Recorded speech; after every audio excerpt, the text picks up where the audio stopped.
कर्पूरगौरं करुणावतारं संसारसारम्। ओम शिवा, जय माता दी। पुनः स्वागत है आप सभी का वृषभ राशि के हमारे प्यारे प्यारे जातक। बेहद शुभ समय का आगमन होने वाला है आप सभी के जीवन में, क्योंकि परम शुभ ग्रह देवगुरु बृहस्पति जो है वह राशि चेंज कर रहे हैं, राशि परिवर्तन कर रहे हैं, ट्रांजिट हो रहा है इनका। अभी जो वृषभ राशि में जो अब तक बने हुए थे बहुत लंबे समय से, अभी आगे मूव करेंगे और मिथुन राशि में इनका गोचर बना रहेगा। इसके बहुत बड़े बेनिफिट्स हमारे को देखने को मिलेंगे, यानी सीधे अर्थों में बहुत तेज़ी से हमारे जीवन में शुभता का आगमन होगा। बहुत तेज़ी से जो हमारे अटके हुए कार्य हैं उनकी पूर्णता होगी। हर प्रकार से आपको शुभता देखने को मिलेगी, यानी मूलतः ये कहा जा सकता है कि जीवन में 6 ऐसे क्षेत्र रहेंगे, वहाँ चलते आ रहे कष्टों से पूर्ण मुक्ति मिलेगी। छुपे हुए लाभ जो है वो सरफेस में आएंगे। बस हमारे को जब तक ये मिथुन राशि में बने रहेंगे सिर्फ एक सावधानी बना के चलनी है। वह सावधानी पर अगर हम ध्यान देते हैं तो केवल शुभता का आगमन ही होगा। गोचर समझ लीजिए, 14 मई 2025 दिन बुधवार रात्रि 11:20 से 18 अक्टूबर 2025 दिन शनिवार रात्रि 9:39 तक मिथुन राशि पर गोचर प्रभावी रहेगा इनका। इसके पश्चात ये जो है कर्क राशि में पहुंच जाएंगे तो बहुत ज़्यादा शुभ प्रभाव जो है उसमें बहुत ज़्यादा बढ़ोतरी हो जाए, क्योंकि यहाँ पर उच्च प्रभावी हो जाएंगे। अब इसको ऐसे समझ लीजिए, वृषभ राशि के जातक, वैसे मैंने पूर्व में भी इसकी चर्चा करी है राहु के संदर्भ में।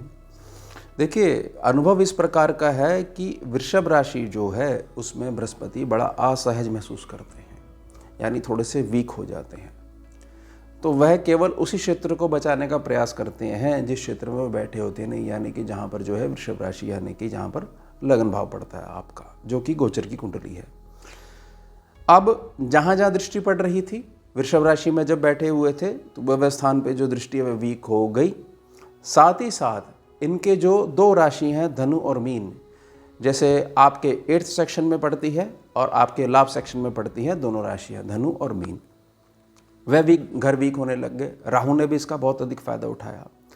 अब जो मित्र मंडली है, शुभ ग्रहों के साथ जिनकी मित्रता है, बृहस्पति के साथ जिनकी मित्रता है, उनको जो बृहस्पति ने मदद देनी थी, वीक होने के कारण वो मदद भी नहीं मिल पाई।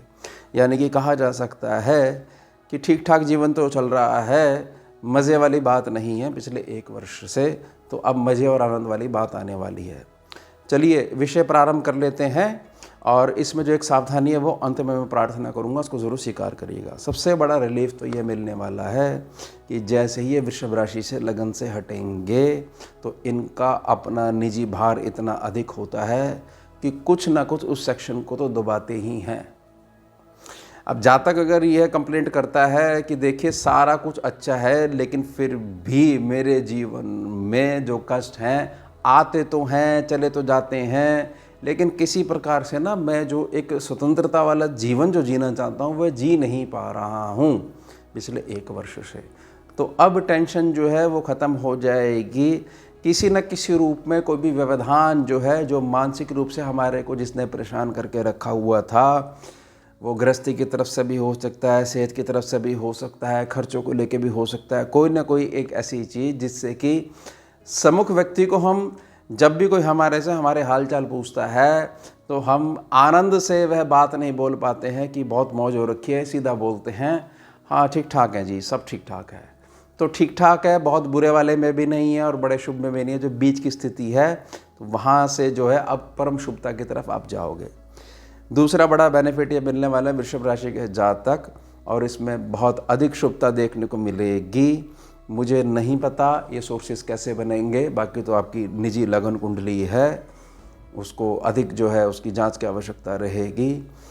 लेकिन हर प्रकार की मानसिक शत्रुता में आपके साथ न्याय होने वाला है। जिन जिन क्षेत्रों में आपकी कंप्लेंट है ना कि देखो वह बड़े अच्छे तरीके से हमारे को धोखा दे के बैठा हुआ है, और प्रकृति जो है हमारे को लगता है कि अच्छे आदमी को तो स्वीकार ही नहीं करना चाहती है, जो भी गलत कार्य करता है वो और अधिक फलता फूलता है। अब अपनी आंखों के सामने उसको नीचा गिरते हुए आप देखोगे।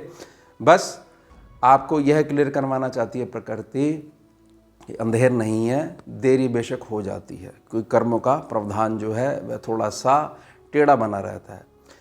साथ ही साथ आप इस बात को समझ लीजिए कि जहाँ जहाँ आपने बड़े विश्वास के साथ पैसा उठाया था, लेकिन कारण ऐसे बन गए कि उत्तम धन नहीं आने के कारण, क्योंकि जातक तो पहले अपने निजी खर्चे उनको ही देखेगा, उसके पश्चात धन में बढ़ोतरी होगी तो जिसकी देनदारी है वह देनदारी चुकाएगा, तो देनदारी बिल्कुल क्लियर हो जाएगी।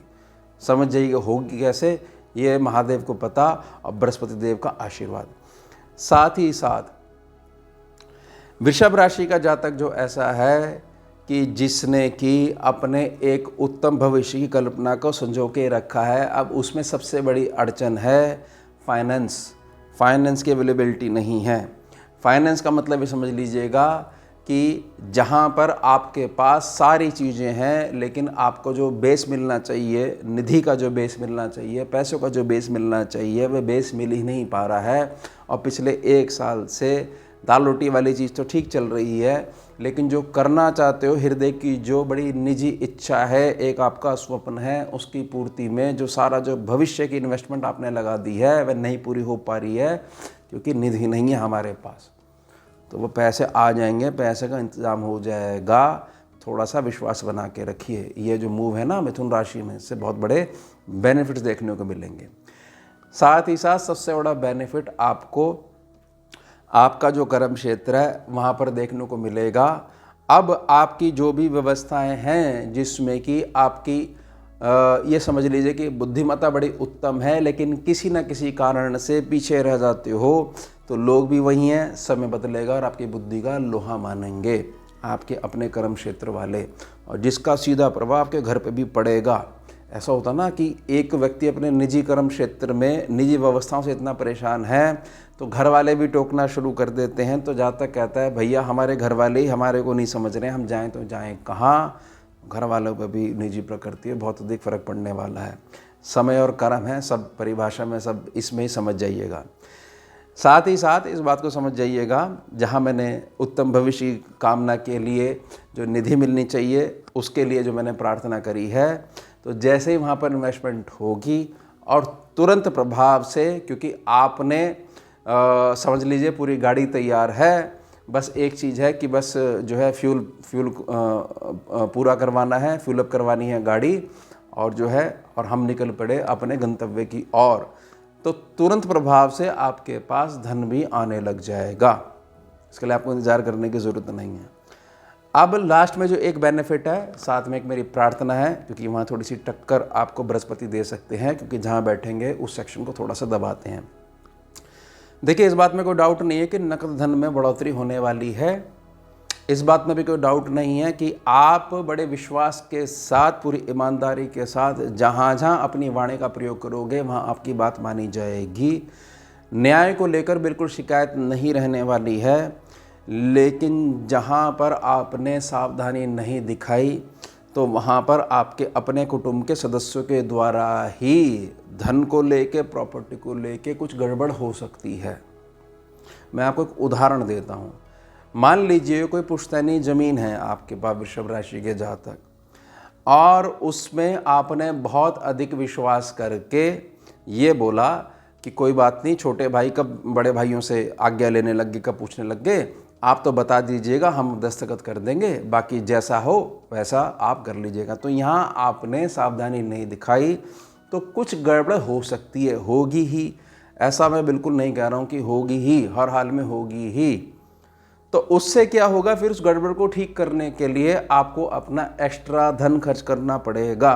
तो जोड़ा हुआ धन जो है, जो उत्तम भविष्य में अच्छा भला जो है इन्वेस्टमेंट होके जो बढ़ सकता था, तो वहाँ पर टूटना शुरू हो जाएगा, क्योंकि आपने पूर्ण सावधानी नहीं बरती।